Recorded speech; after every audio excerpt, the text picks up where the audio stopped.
A fiery cross signaled the start of the march. The students were venting their anger at the president-elect Roh Tae Woo. Their protest was apparently prompted by a claim from a Catholic group which says December's elections had been rigged. As marchers approached the main road, riot police blocked their path. The students had come prepared for trouble, armed with homemade bombs. A flurry of incendiary devices failed to dislodge the police lines. Despite the provocation, the helmeted men stood their ground.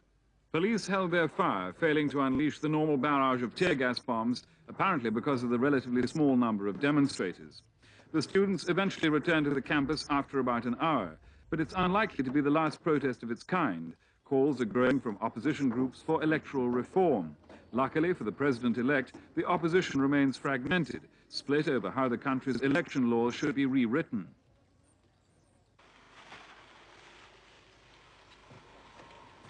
Following the announcement of their appointments, the new ministers arrived for a get-together. 8 of them are familiar faces, having served under outgoing President Chun Doo-hwan. The man taking over from Chun, Roh Tae Woo, was there to meet the new lineup.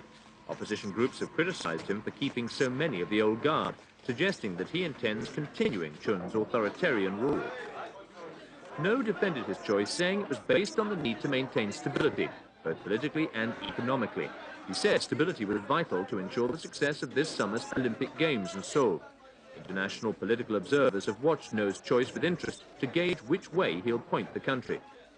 With the retention of his finance minister, it's believed the government will continue to encourage a high-growth economy driven by large-volume exports.